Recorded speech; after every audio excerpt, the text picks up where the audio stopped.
이제 여기에서 어떤 점이 중요한지 우리가 집중해야 할 것은 어떤 것들이 있는지 인사이트를 발휘해 보겠습니다. 토마토 투자클럽의 최원재 전문가 ISS의 박수범 이사 함께합니다. 안녕하세요. 안녕하십니까. 예.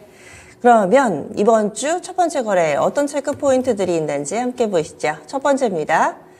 네, 계속해서 반도체에 대해서는 계속 관심이 높습니다. 거기에다가 사실 한 주 동안의 필라델피아 반도체 지수는 지난주에 한 6% 정도 크게 좀 부진한 모습을 보여줬음에도 불구하고 계속해서 관심 고조되고 있고요. CES나 퀄컴에서 새로운 칩에 대한 공개라든지 이슈 상당히 많습니다. 이런 가운데 삼성전자, SK하이닉스 두 기업의 투자가 어떤 쪽이 될지도 관심이 집중되고 있는데요. HBM 그리고 또 선단 D램 위주의 투자가 될 것이다 라고 또 최원재 전문가님 가져오셨죠. 조금 더 구체적으로 알려주세요. 네, 진정 반도체 업황이 좀 개선될 것으로 지금 보고 있고 실질적으로 D램 가격도 3개월 연속 상승세를 나타내고 있습니다. 그러면서 삼성전자 하이닉스 같은 경우에는 지금 장비 발주가 지금 본격화되고 있는데요. 올해 이제 HBM이라든가 D램의 최선단 공정 쪽으로 집중될 것으로 좀 보고 있습니다. 상대적으로 낸드 플래시나 지금 다른 분야 등, 낸드 플래시 등 다른 분야 투자는 계속적으로 조금 위축될 것으로 보고 있고요. 지금 최선단 D램 공정이라고 하면은 1A 공정이라든가 1B 나노 공정을 얘기를 하고 있고요. 그러면서 이제 올해 반도체 장비사들 같은 경우에 실적은 그러면은 계속 양극화가 지속될 것으로 일단은 보고는 있습니다. 지금 삼성전자 하이닉스 같은 경우는 한미 반도체 장비 발주를 계속을 하고 있고요. 그 다음에 APTC 같은 경우에도 최근 선단 공정용 장비 발주가 크게 증가하고 있는 것으로 보고 있고요. 그 다음에 주성 엔지니어링, 그 다음에 제우스는 세정 장비 쪽으로 지금 장비 발주가 본격화되고 있는 것으로 보고 있습니다. 일단은 관련 기업들 좀 보시면 될 것 같은데, 일단 한미반도체에서부터 먼저 보시면은, 한미반도체 주가는 어떻게 본다면 계속 좁은 박스권에서 계속 좀 횡보하고 있다? 좀 그렇게 보고 있는데, 조만간에 한번, 좀 기간 조정이 좀 마무리되고 상승이 나타나지 않겠나? 좀 그렇게 보고 있고요. 그 다음에 보시면은 APTC, 아까도 얘기를 드렸는데 APTC 같은 경우에도 주가 지금 횡보를 거듭하고 있습니다. 지금 최근에 이제 원디바이스 AI라든가 CXL 테마가 이쪽에 조금 지속되면서 좀 소외받는 듯한 모습도 나오고 있는데 장비 발주가 계속 이어지고 있는 만큼 실적은 앞으로 계속 개선될 것이다 그렇게 보고 있고요. 주성 엔지니어링도 같이 좀 보시면 될 것 같은데 주성 엔지니어링도 주가 지금 38,000 고점 찍고 조금 내려와 있는 상태. 역시 기간 조정 양상 좀 보이고 있다. 그렇게 보고 있습니다. 네, 말씀해주신 종목군들이 대체로 차트 보셨겠지만 횡보 국면에 있습니다. 이 다른 새로운 키워드들이 계속 생겨나면서 약간은 관심권에서 멀어진 반도체 관련된 키워드인데요. 다시 한번 슈팅을 기대하면서 삼성전자와 SK하이닉스 투자에 따라서 꾸준히 좀 관심 가질 만한 종목군이다. 이렇게 몇몇 종목 짚어주셨네요. 다음 두 번째 포인트 넘어가겠습니다. 우리가 쉬는 동안에 나왔던 소식인데요. 중국의 경제 상황이 좋지 못하다 여러 번 전해드렸습니다. 지난해는 헝다그룹 그리고 비구이위원회 파산 소식이 있었는데요. 연초부터 들려온 파산 소식 중쯔그룹이라고 하는데 중국의 대표적인 그림자 금융 업체라고 합니다. 파산과 관련해서 과연 이 전반적인 경제 상황에 어떤 타격을 좀 받게 될지 가뜩이나 중국 경제 안 좋은데 이 정초부터 파산 소식 들려왔습니다. 어떤 기업인지 이런 부분들 자세하게 알려주세요. 네, 중증그룹이라고 중국에 있는 자산 운영하는 이제 회사다라고 좀 보시면 되고요. 주로 최근에 들어서는 이제 부동산 쪽이라든가 아니면 이제 금융 쪽, 여러 가지 이제 금융 상품들에 이제 투자를 하고 있는 회사입니다. 아무래도 좀 앞에서 말씀을 해주셨지만, 지금 현재 중국의 이제 디벨로퍼들의 이제 재무 상태가 좀 좋지 못하고 그에 대한 디폴트 얘기가 좀 나오다 보니까 아무래도 동사 같은 경우에도 좀 좋지 못한 흐름들을 좀 보여줬고요. 그 흐름들이 지금 현재 좀 계속해서 작년에 이어서 계속 이어지다가 우리가 더 이상 이제 채무를 상환을 못 하겠다면 하면서 이제 두 손 두 발을 다 든 상태입니다. 그렇기 때문에 이 중증 그룹 자체가 지금 현재 이런 흐름들이 좀 나와주고는 있지만 그렇다고 해서 너무 걱정할 필요는 없다라고 보여집니다.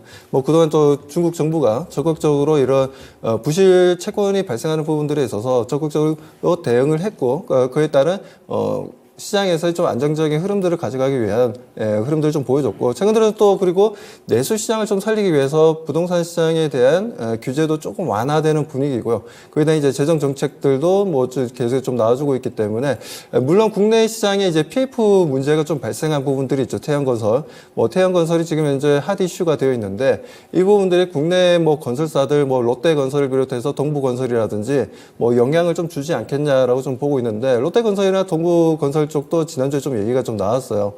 PF로 발생되는 우발적인 채무에 대해서는 그 부분에서 우리가 대처하고 있다라는 얘기가 좀 나와줬기 때문에 롯데건설도 이제 발빠르게 이제 언론 쪽에 그 부분들을 좀 다루었던 부분들이었고 동부건설도 마찬가지였고 그렇기 때문에 뭐 태양건설이 그렇게 뭐 흐름들이 전체적인 건설업체로 전이되지는 않을 것으로 보고 있습니다. 뭐 그렇기 때문에 물론 이제 중국에서 이런 내용들이 심리적으로는 좀 불안 요소를 좀 만들 수는 있겠지만 하지만 그렇다고 해서 지금 현재 우리가 전체적으로 우리나라 PF까지 지금 현재 안 좋게 볼 필요는 없다. 그리고 정부에서 적극적으로 이 부분들을 어떻게 하든지 좀 긍정적인 좋은 흐름으로 가져가기 위한 채권단과 지금 현재 어느 정도 협의가 좀 이루어지는 부분이고 오늘도 협의가 있는 것으로 알고 있습니다. 태양건설 관련해서 뭐 이런 부분이 좀 잘 해결된다면 또 건설사들이 워낙 지금 현재 뭐 주가가 많이 좀 빠져 있기 때문에 그에 대한 좀 한번 뭐 터닝 포인트도 한번 좀 기대해봐도 되지 않나라고 판단하고 있습니다. 네,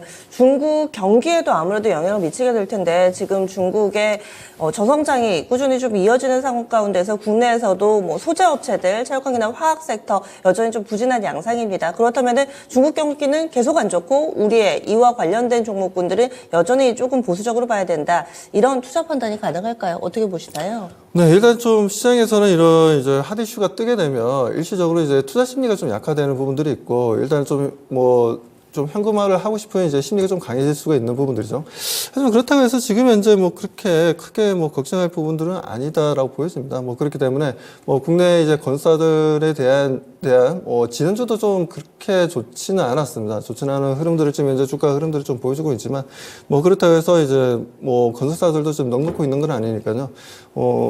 충분히 지금 현금성 유동성을 지금 이제 확보해 나가고 있고 지금 그 내용들을 지난주에도 좀 얘기가 좀 나와줬기 때문에 뭐 물론 이런 증츠 그룹과 같은 이런 내용들이 전체적인 우리나라 건설, 뭐 PF 자금의 흐름들 뭐 이런 부분들에서 걱정이 좀 많이 되다 보니 뭐 일시적인 매도 물량이 나와줄 수는 있겠지만 추세적으로 완전히 꺾여서 잘못된 결과를 만들지는 어려울 것이다라고 보고 있고요. 태양건설 같은 경우도 지금 현재 뭐 법정 관리가 들어가니 뭐 얘기가 좀 나와주고는 있지만 네. 뭐 이런 부분들도 뭐 크게 우리가 뭐 염려할 부분은 아니라고 봅니다. 워낙 이게 지금 태양건설이 만에 하나 좋지 못한 결과로 이제 귀결이 된다면 이건 뭐 태양건설로 끝나는 게 아니라 지금 뭐 줄줄이 비엔나처럼 이게 전체적으로 지금 건설 쪽에 영향을 좀 주기 때문에 뭐 그 부분까지는 정부에서도 원하지는 않을 것으로 좀 판단하고 있고 뭐 채권 회수 부분에 있어서도 채권자 입장에서도 좋지 못한 부분들이기 때문에 뭐 이 부분들은 어차피 좀 긍정적인 결과를 오늘 좀 뭐 기대를 좀 해봐도 되지 않나라고 판단하고 있습니다. 이 이슈를 국내 산업 쪽에서는 또 건설 쪽에 포커스를 맞춰서 계속 이야기를 해주시네요. 중국에서도 이런 그림자 금융 업체들의 파산, 국내에서도 일련의 과정 비슷하게 지금 부동산 쪽이 안 좋기 때문에 그래서 이 부분을 좀 짚어주신 것 같아요. 태양건설, 뭐 최근 들어서 여러 가지 좀 설들이 난무하고 있는 이런 건설 섹터 전반의 분위기에 대해서 크게 우려하지는 말자라는 시각으로 의견 제시가 됐습니다. 다음 포인트 넘어가겠습니다. 최현재 전문가 K조선, 이 조선 섹터 주목하고 있습니다. 올해 실적도 탄탄할 것이다. 이런 전망들 나오고 있는데요. 이제 1월 두째 주밖에 안 됐는데 슬슬 프리어닝 시즌에 대한 이야기들 나오고 있습니다. 4분기 실적 다시 한번 좀 점검이 필요해 보이는데요. 뿐만 아니라 올 한 해 2024년도가 어떨지도 앞으로의 주가 향방에 크게 영향을 미칠 겁니다. 조선 섹터는 어떤가요? 일단은 지난해 조선 섹터 같은 경우에는 업황 개선으로 인해서 실적 턴어라운드를 지금 이미 달성을 했고요. 지금 한국조선해양, 삼성중공업은 이미 흑자 전환을 했고 하나오션 같은 경우에는 3분기서부터 흑자로 지금 돌아섰습니다. 뭐 이제 조만간 실적 시즌 4분기, 작년 4분기죠. 조만간 실적 발표할 것으로 보고 있는데 기존의 실적보다는 앞으로 올해의 전망이라든가 올해 1분기 전망 뭐 이런 가이던스에 의해서 주가가 움직이지 않을까 일단 그렇게는 보고 있는데, 그렇다 본다면 올해 실적을 좀 봐야 되는데 지금 조선업계 같은 경우는 본격적인 슈퍼 사이클로 접어드는 것으로 보고 있어가지고 지난해부터 실적 개선이 지금 뚜렷해지고 있고, 올해 같은 경우에도 노후 선박 교체라든가 그다음에 친환경 선박 수요는 계속 될 것으로 보고 있어가지고 긍정적으로 보고 있고요. 그리고 이제 전체적인 수주는 조금 작년보다는 못 미칠 것으로는 보고 있는데, 그러나 이제 3년치 정도의 일감들을 대부분 국내 조선사들이 다 쌓아놓고 있어요. 그러면은 이제 그게 이제 매출로 인식이 될 것으로 보고 있어가지고, 올해 같은 경우도 실적은 오히려 더 좋을 수도 있다. 일단 그렇게는 보고는 있습니다. 관련 주식들 뭐 한국조선해양, 삼성중공, 하나모션 좀 보시면 될 것 같은데, 한국조선해양 같은 경우는 주가가 탄탄합니다. 일단은 좀 하락을 했는데 좀 상당 부분 다시 좀 많이 올라왔고요. 최근에 소폭 조정을 보이고 있지만은 어제서부터는 그저 금요일이죠. 금요일서부터는 좀 저가 매수가 좀 들어오고 있다.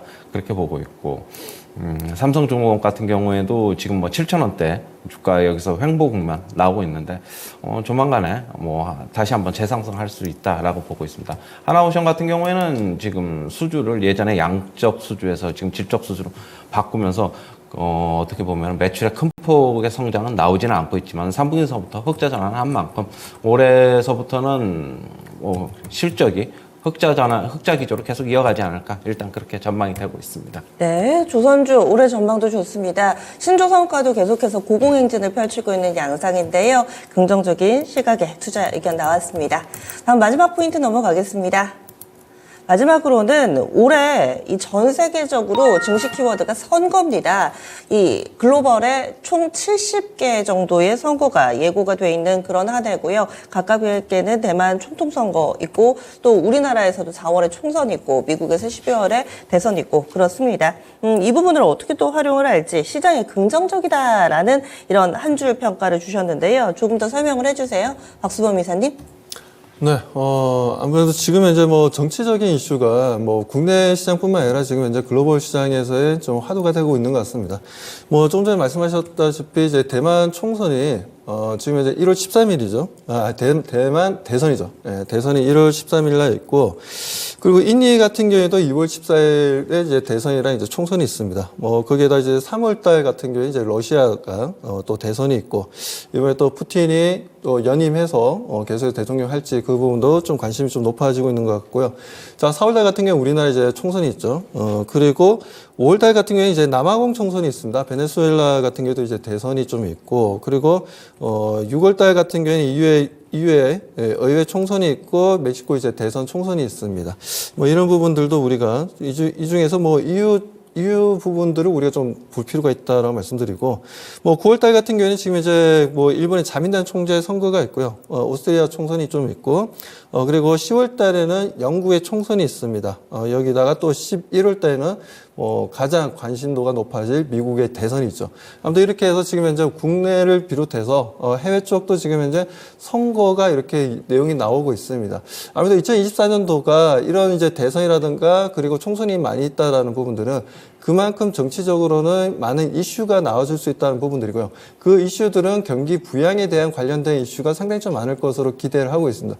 지금 현재 뭐 우리나라도 마찬가지고 작년보다 올해가 지금 내수 시장이 상당히 안 좋아질 것이다라는 얘기가 나와주고 있습니다. 수출은 좋아지지만, 무역 수지는 좋아지지만 내수 시장이 좀 좋지 못할 것이다라는 얘기가 좀 나와주고 있어서 이런 부분들을 정치적으로 어떻게 또 해결점을 좀 찾아 나갈지 를 좀 봐야 되는데, 그 부분에서 뭐 재정 정책을 비롯해서 여러 가지 금융 정책들이 좀 나와줄 것으로 좀 기대를 하고 있기 때문에 뭐 그런 흐름과, 그리고 대외적으로도 마찬가지로, 대외적으로도 아무래도 그런 이제 재정 정책이나 금융 정책을 통해서 좀 더 경기를 좀 활성화시킬 수 있는 방면에 어떤 정책들이 나와줄 가능성이 좀 높다라고 보고 있습니다. 그렇기 때문에 뭐 2024년도도 우리가 절대 부정적으로 좀 보실 필요는 없고, 이런 부분들은 분명 증시에는 긍정적인 역할을 해줄 것으로 판단하고 있습니다.